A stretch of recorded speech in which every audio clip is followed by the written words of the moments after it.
advance. So at this time, welcome Mr. Hazel.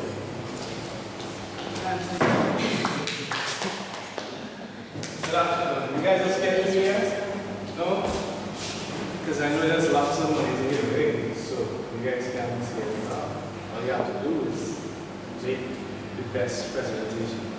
Alright?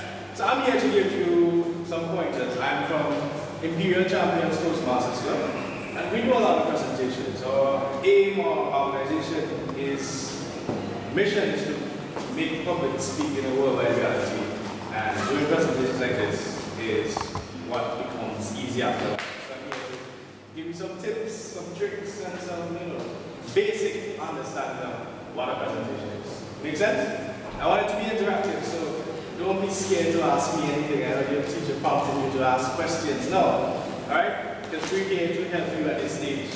Alright? Before the judges actually come and do the actual judging, the preliminaries. Make sense? Honestly, you're hungry. Alright, so giving a presentation is two-folded. There's actually the preparing for a presentation and then giving the actual presentation.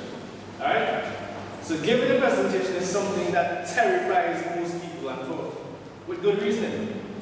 You have to get up before an audience or a crowd of people and talk about something that you're not an expert on and not even familiar with sometimes. However, I'm here to tell you, as a Toastmaster, have no fear. Never fear presentations. Why? There are ways to make sure that you make a good presentation, and that is why you're here today. NTRH is making sure that you guys make the best presentation there is. Alright? In Toastmasters, you learn by doing. So the more presentations you do, the more practice you get, better you become. You know that line, practice makes perfect?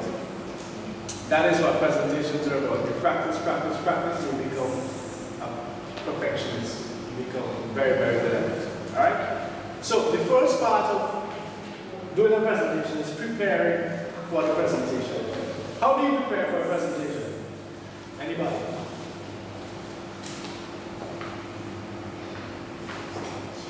You gotta do your research.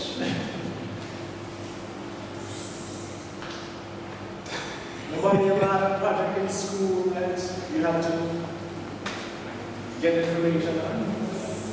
Bring forth data so they can combine and make it into information so that you can present to the teacher so you can get points or marks. Yeah? Alright. So, in doing a presentation, you have to focus your presentation. If you are, there's no sense in making a long rounded presentation that is hard to follow. It's not going to win the judge's interest, it's not going to win your audience over. So your presentation must make sense. People must understand what you're presenting, first and foremost. So it's best to have one main statement, and you'll hear about that statement. What's it called? Catch? What's it? Tagline. You'll hear about that as you go on. You get points for that. So it's good to have that, an overarching theme, and three main points, basically. You don't want to saturate your presentations with anything that is too much information that you're going to lose your judges along the way, or lose the audience at any point. Alright, so you have three main points. That's our backup, so you can flesh out your main theme. And any more than your audience can get, and if you saturate your audience mind, means that you're going to lose them. You don't follow some presentation, and you don't want that at all. Alright, so make sure that your presentations are focused. For this competition, I want to let you know that less is more. What I mean by that, you don't want to overwhelm your audience with information and important points when you can actually stick to your three main points and make sure that the information that you present is useful. Alright? So the information that you present has to be able to support and clarify your points. So you're going to do one of the things. Pick your very best supported facts, information, or even quotes for your presentation, and don't bury your audience with information. Am I burying information yet? Please let me know so I can stop. Alright? So don't bury your audience with information. The third thing you're supposed to do is to decide how you're going to do it. Are you going to use a multimedia presenter like a projector decide whether or not to use a multimedia system. It isn't always necessary. Anybody can use PowerPoint? Anybody can use PowerPoint? Yes? Or a visual representation. In Toastmasters, we call it visual aids. Remember, you are the presentation, not your equipment. Alright? You're the one who's presenting your idea. Do not depend on your equipment. Because half the time, the equipments fail, and at the end of the day, you still have to be judged. So you have to know what you're presenting. Product knowledge is paramount. Make sense? If you don't know about a subject, how can you speak on that subject? You want to sell me a soap, and you never use the soap. Does that make sense? So you have to have product knowledge. Make sense? Not the end. Alright? So, decide what you want to use, and the fourth thing, you have to practice. It is very, I can't re-emphasize this enough. Practice makes, wow, this is one that for some reason, lack of time perhaps limits you. You don't have enough time, but guess what? You have lots of time. November is the deadline? Right, so you have about 2 months. People neglect to do this, and it is absolutely key to giving a good presentation. You must practice. Running through your presentation before the actual event gives you time to work out any kinks or problems with your notes and with your technology, and makes the presentation itself go much, much smoother. Does that make sense? So, a little tip is to visualize yourself, even film yourself. You have cell phones, right? Right. So, record yourself, film yourself during your presentation, practice, so you can see what distracting verbal and physical tics that you might have, and you might want to eliminate them before the presentation day itself. So, in Toastmasters, we call them pause fillers and crutch words. Verbal tics. These are stuff like, those words people use to help their speech. They are always and they are to already. So, if you record your presentation, be mindful of all these pause fillers and crutch words that we use as humans in our speaking. Alright? Physical tics are stuff like what? Do you want to give me one? What am I doing? Shifting from foot to foot. That's a sign of nervousness. So if you record it and somebody has to move with the camera back and forth, it means that that's a distraction to your presentation. You don't want that. Alright? So record yourselves and see what you can pick up in your presentation, and ensure that your movements are purposeful. You have to move so that people can see what you're presenting. If you have to move to point out something, move. Make your movements be purposeful, not distracting. Does that make sense? Yes? Alright, so the fifth thing I want you to do, and this is all psychological. You have to visualize yourself making your presentation. Not just making any presentation, making a successful presentation. One that is a winning presentation, because you have to win the hearts of the judges.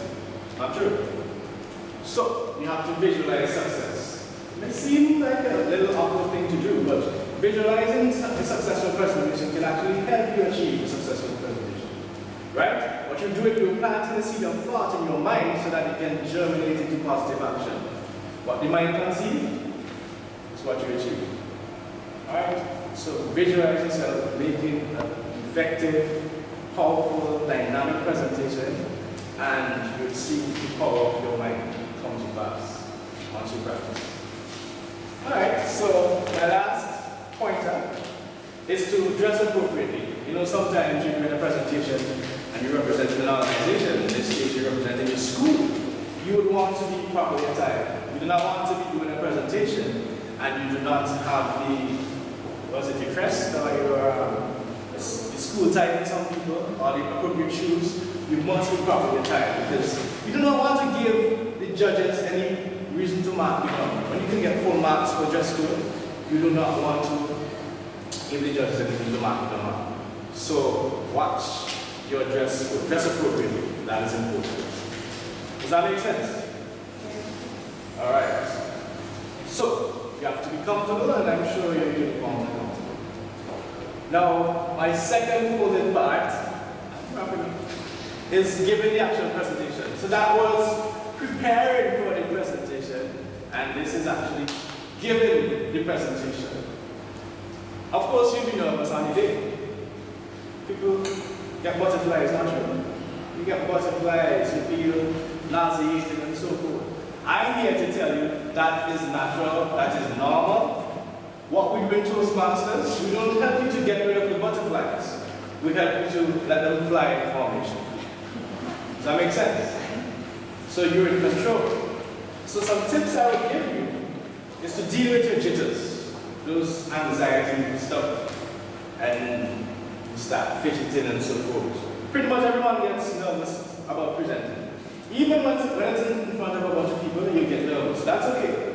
All you have to do is mask the fact that you're nervous, since you won't be able to deal with all the jitters, all the butterflies are still there. So what we advise you to do before your presentation, you can clench your fist and unclench your fist. Clench and unclench your fist. We recommend that you take deep breaths. Take 3 deep breaths before you start presenting. Alright? Remember, every time I start a timer, you have to do that. Right? So I said, before your presentation, you clench your fist and take deep breaths. That should be able to at least have your butterflies flowing in formation, flying in formation. Alright? And call up a smile. Why do you have faces? A smile is an attractive thing that you're doing. It's contagious. So if you smile to your judges, you start smiling back. You never know. Right there, you're warming up their hands. So don't be afraid to smile. Alright? Call up a smile. Alright? You might be anxious, but once you smile, it exuberates confidence. Does that make sense? It knows that you know what you're about, you know what you're going to talk about. So, the second thing you want to do is engage your audience. One way to make your presentation memorable and interesting is to interact with your audience using your body language. Don't act like there's a wall between you and your audience. Engage them in your material that you present. You have to talk directly to your audience. What that means, it means that you have to make eye contact. Making eye contact with your audience, it gives more sincerity, and therefore, the judges or your audience is going to take you seriously. They're going to take you more honestly. Alright, so make eye contact. Don't stare at one particular person. That person might feel, you know, in some cultures, I don't know if the teacher would be able to relate to this, some cultures when you stare at a person, it's actually offensive. So don't make eye contact with one person. Alright? Work the room. Alright? Divide up your room into sections and make eye contact with the different sections. Make sense? Alright? So make eye contact with your audience. Some really good tips I'm giving you. We have to pick for these things. Now we're getting it free. Alright? The third thing you need to do is to give an engaging performance. Give an engaging performance isn't exactly the same thing as engaging your audience. Although hopefully your performance will engage your audience, it simply means that you make the performance itself interesting and dynamic. Alright? So you have to have a very powerful opening, and your conclusion must be as great. Alright? So, move around if you want to. Don't be a slave to your lectern, that thing that you stand by. It's not a podium. You stand on a podium and you speak from a lectern. The thing is called a lectern. Alright?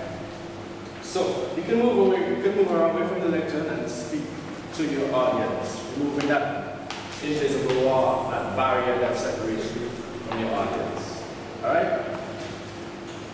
Use your vocal inflections to create a more dynamic presentations. You don't have to speak fast. You can slow your speech, you can speed it up, you can vary your voice when you're talking. Alright? Because you don't want anybody falling asleep on you, right?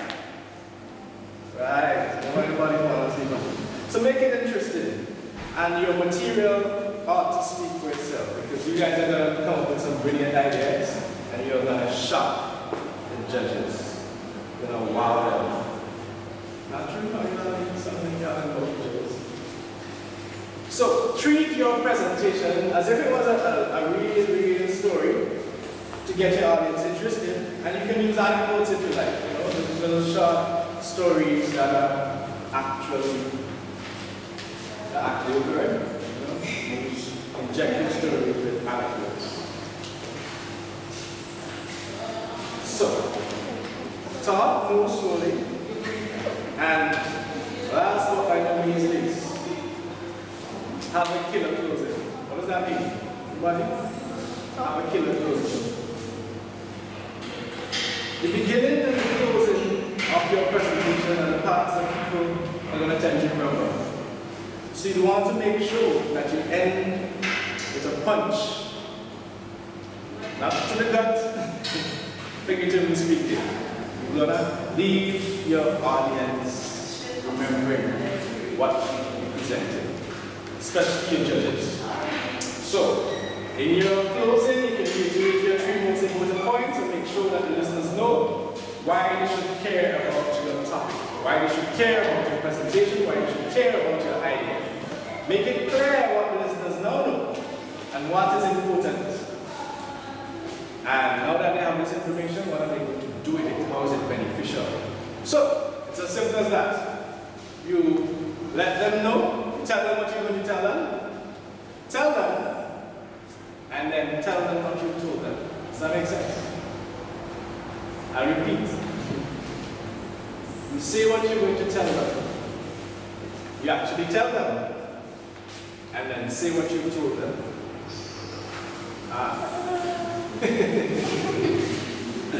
So, that is what you do. So, at this time, I want to thank you for your time. I hope my little tips were beneficial. And I'll hand you back over to Ms. Edwards from the NTRC to give you some information on the rules and regulations and additional information. Okay. If Mr. Hazel I hope that you will take what he said to heart and incorporate those tips into your presentations. At this point, you have this school outline for the country. We'll just go through it. And if you have any questions, stop me and I'll answer questions, right? Okay. So the icebreaker competition is intended to give you a chance to change the world using your imagination and creativity, and to showcase young people's inclination towards innovation. It powers entrepreneurship, and we want to provide the foundation for this by giving a forum for coming up with great, inspiring ideas that could revolutionize the society. Okay, the competition runs in phases. Phase 1 was the launch, which took place on September 11th. Phase 2 was the public awareness campaign, which I would have gone to some schools, 1 million years, and made a presentation to sway you to enter the competition, which you did. So I commend you for that. Phase 3, we also did public drives where we would go on the post office on some Fridays and try to engage people to ask questions about the competition to gain their participation. We also went on radio stations and made presentations on television. So we did as much as we could to get your participation, and once again, I want to thank you for entering the competition. Phase 3, which is what we're having here today, is the good tips presentation. Basically, what these presentations do is we gather the participants together irrespective of their zone. You will be in the Windward zone, and Toastmaster present to you how to deliver good presentations, and the representative from the NTRC and myself would answer your questions regarding the icebreaker competition. We'll go through the judging criteria with you and basically tell you all there is to know about the competition. Phase 4 is the preliminary round judging, and this begins on November 17th with the Kingston zone, and it runs from the 17th through to the 20th. It will be Kingston, Windward, and then Union Island. The final phase is the grand finale, which will take place on January 15th, 2015. So after the preliminary rounds, you get a lot of time to prepare, to perfect your work for the finals. Submissions. So submissions should clearly state the resources and procedures necessary for successful implementation of the idea or application. The procedures should be clearly outlined and must be practical. So you should already know the competition is broken up into two categories, which is submissions in the form of global applications and submissions in the form of ideas. I believe your school submitted in that category. So I will focus on that for your knowledge. Okay. Okay, students who choose to submit in the idea category, they may choose to present a prototype. This means that if you want to create an application for this category, you can, but it's not required. It will give you bonus points, yes, but it's not required. So those of you who may be a little adventurous and want to show the judges what it can be materialized into, you can do that, but you don't have to do it. Students are expected to go out into the government institutions in which you're proposing change and do your research. This is because one of the criteria on the judging sheet is impact, and that's when based on your research. So you have to know how the change you're proposing will impact on the government sector, whether it will benefit them, whether they can save resources or what. When I go through the judging sheet, you will hear more about that. Okay, that's that. Your presentations will be done verbally, so you come before a panel of 5 judges and present your presentations. How judging is done, you have 7 minutes to present. So when the chairperson calls for the next group, they come to the podium or lectern, as Mr. Hazel said, and they have 7 minutes to present. You can choose to dramatize, use PowerPoint presentations, just skit or what's not. It's up to you. And after that 7 minutes is finished, the judges will talk for a short time, then that will be followed by the 5-minute round of questioning. When I say round of questioning, this is when the judges, they use that time to clear up whatever part of your presentations didn't fully, that wasn't fully clear. So if you said something like the government has, let's say you did a post office, mails can be delivered faster, or something like that, that's something. And they're not fully clear, they may ask you a question related to that, so that's why you have to really do your research. So when they ask this question, you will be frightened, you know what to say, right? Okay,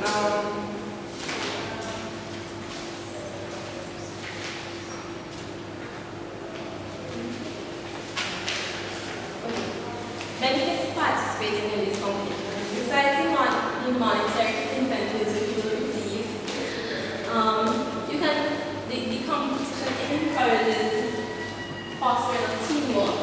That's why we don't allow most students to work separately. It's 2 to 5. We want you to get accustomed to working in teams to help build your teamwork. Research skills, like I said, research is very important. You have to go out into the public sector that you're proposing change, to do your research to find out how your proposal can benefit them, how it will impact on them, what are the pros and cons that can be derived from it. Also, it builds creativity, which is what you're trying to expose in the participant. The competition seeks to bring to the forefront what schools sometimes hinder in trying to expose your creativity. We want you to come up with something new, something fresh, something that can make a change in the government of St. Vincent and the Grenadines, and will also benefit you. Okay. The rules of the competition. You probably should already be familiar with them, so I'll go through them for your knowledge.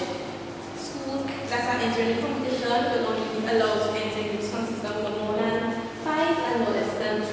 So you should already have your teams together for the competition, so it should be new. You are required to create a Twitter account to follow the NTRC. This is where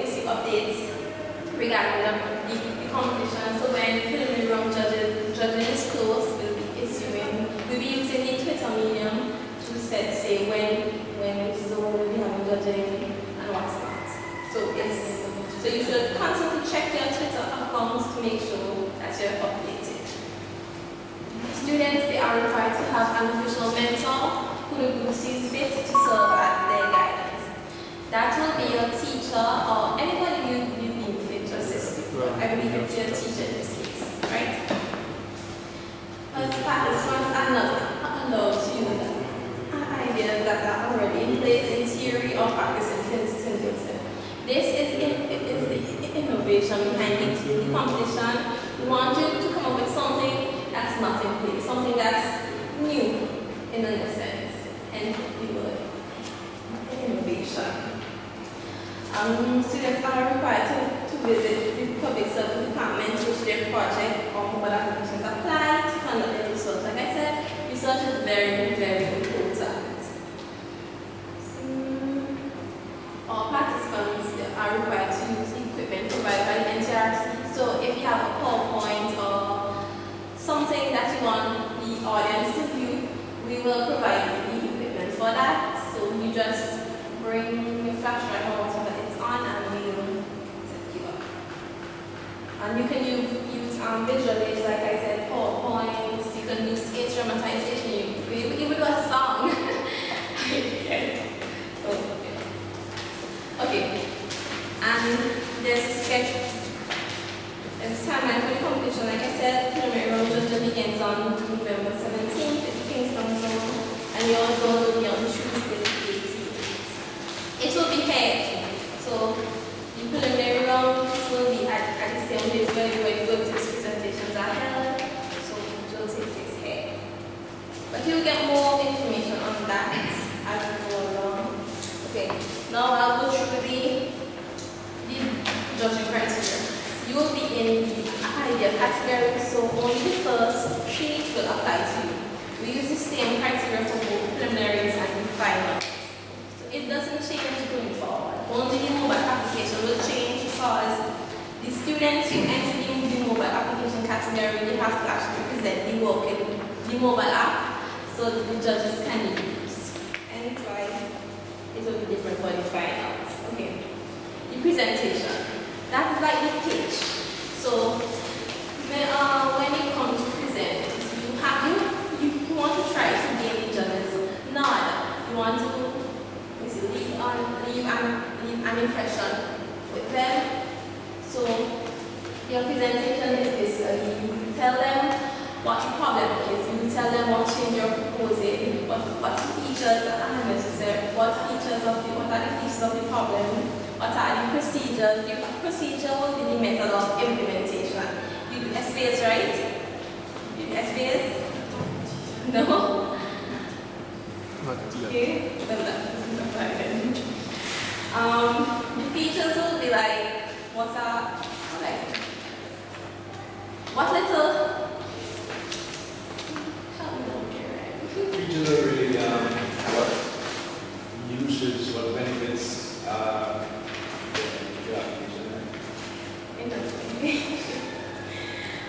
pros, cons, and limitations. So you have to briefly explain what are the pros to your proposal, what are the cons, what are the limitations. Limitations will be like stuff you can't help. Like if you're doing a project in sunlight, that requires sunlight, but the day it's raining and the sun is shining, that's a limitation. The target market. The target market will be who the proposal is geared towards. So if you're doing a healthcare system that's geared towards nurses, then nurses will be your target market. If you're doing something for the police officers will be your target market. So that has to be very outlined. The intended results. What results do you seek to hope to? Excuse me.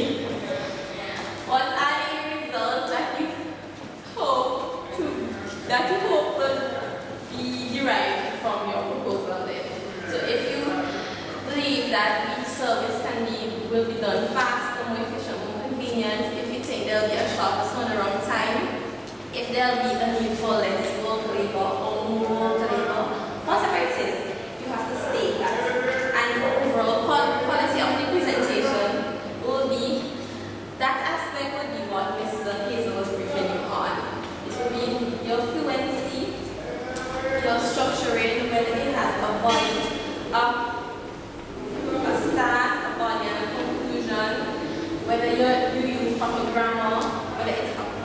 clear and consistent and effective.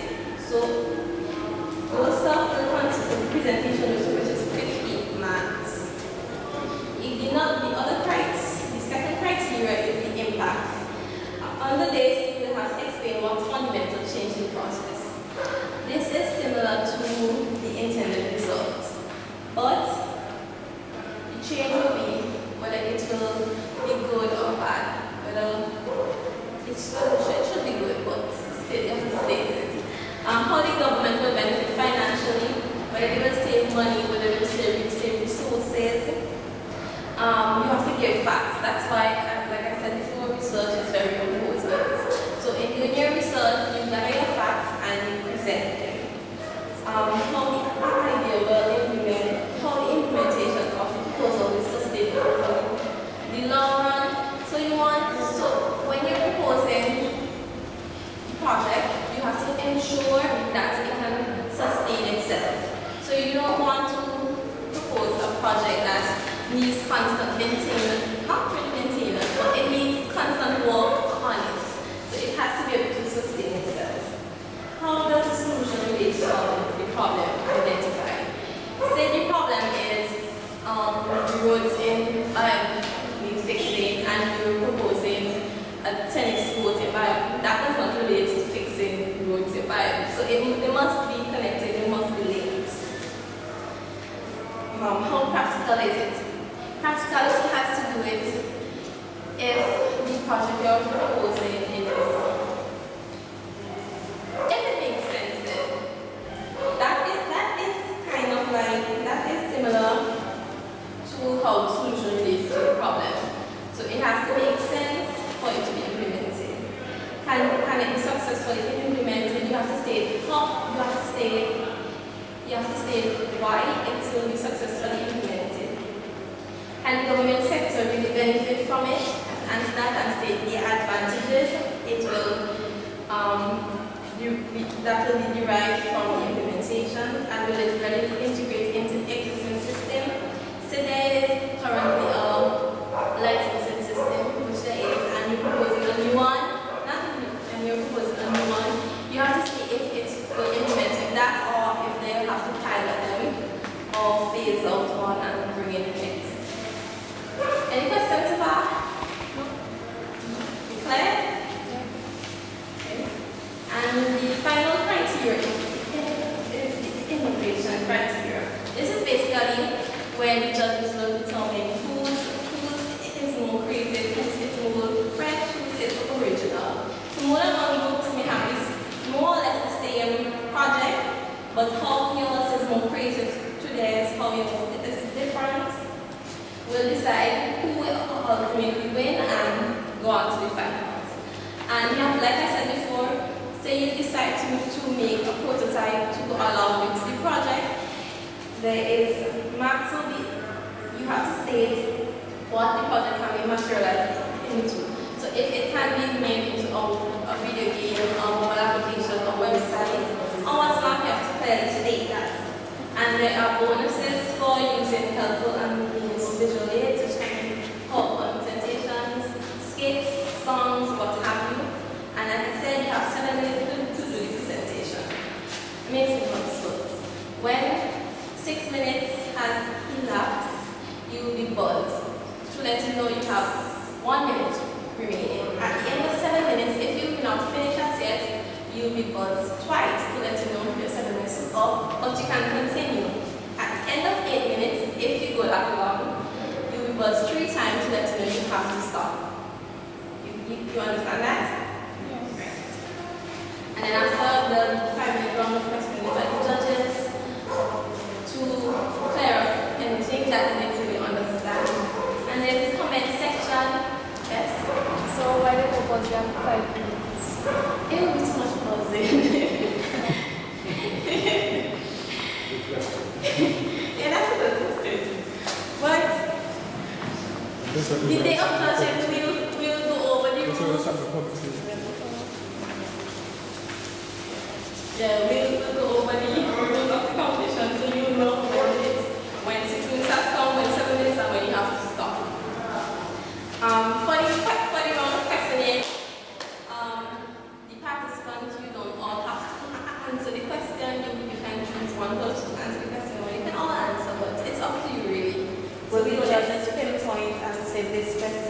for the lady to decide? No, they will not. It's up to one Decide on answer themselves, yeah. question. Any other question? So let me just add that the question and answer is just as important as the presentation. So how you handle that is also important.